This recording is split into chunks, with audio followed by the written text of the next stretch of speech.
Tren penurunan harga biji besi secara global, apakah ini juga mempengaruhi industri baja di Indonesia? Sebetulnya mungkin kalau tadi dibilang tren penurunan harga iron ore ya, kalau saya sih sebetulnya sampai saat ini masih belum sependapat karena oke memang kalau kita lihat tren dalam beberapa bulan ini mungkin trennya turun, tapi kalau kita lihat dari tarikan jangka waktu yang lebih panjang ini sebetulnya masih masih apa ya masih di atas harganya. Jadi kalaupun lah memang sekarang ini di harga 130, kalau dilihat secara tren mungkin katakan 10-20 tahun yang lalu 130 itu harganya sangat amat tinggi gitu. Itu masih harga yang sangat amat tinggi. Jadi memang terjadi koreksi ini akibat dari adanya kebijakan pemerintah China juga sebenarnya yang berusaha untuk meredam kenaikan harga iron ore ini terlalu cepat begitu dengan policy mereka untuk mengurangi output dan sebagainya. Nah, tapi memang kalau untuk kami sebetulnya Spindo dan perusahaan-perusahaan baja di Indonesia itu seiring dengan tadi Pak Jokowi bilang kita itu sebenarnya di arah lebih hilir gitu ya. Jadi memang akan ada terdampak ke kami, tetapi mungkin tidak langsung ya. Harus lewat dulu ke produsen baja seperti mungkin China dan Krakatau Steel, baru ke kami seperti itu. Artinya kalau dilihat sejak Mei ketika harga ini mulai turun, ini tidak ada pengaruhnya sama sekali terhadap penjualan di Spindo ataupun kenaikan bahan baku industri. Karena kalau kita lihat secara harga baja ya, sebetulnya dari bulan Mei sampai sekarang, terutama di Amerika Serikat itu harganya masih masih dalam tren naik. Nah, ini yang memang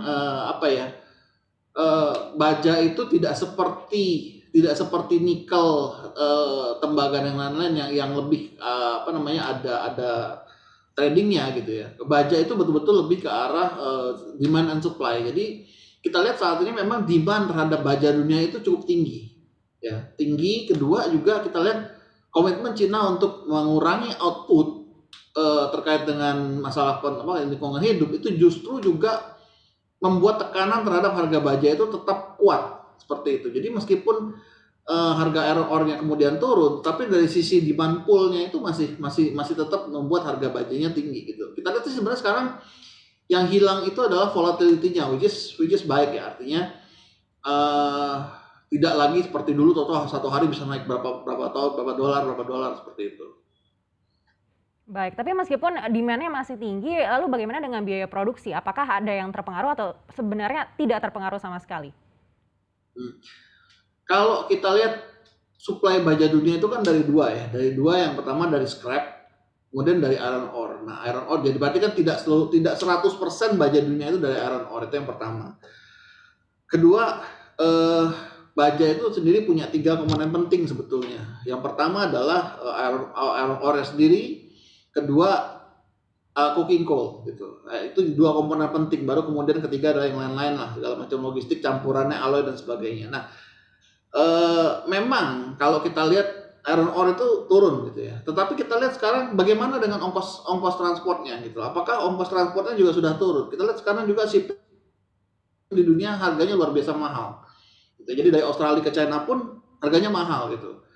Dan ini kita harus lihat dalam jangka panjang. Artinya kan kita nggak beli iron ore sekarang datang besok gitu. Ini kan untuk misalnya harga misalnya katakan 2 atau 3 bulan ke depan.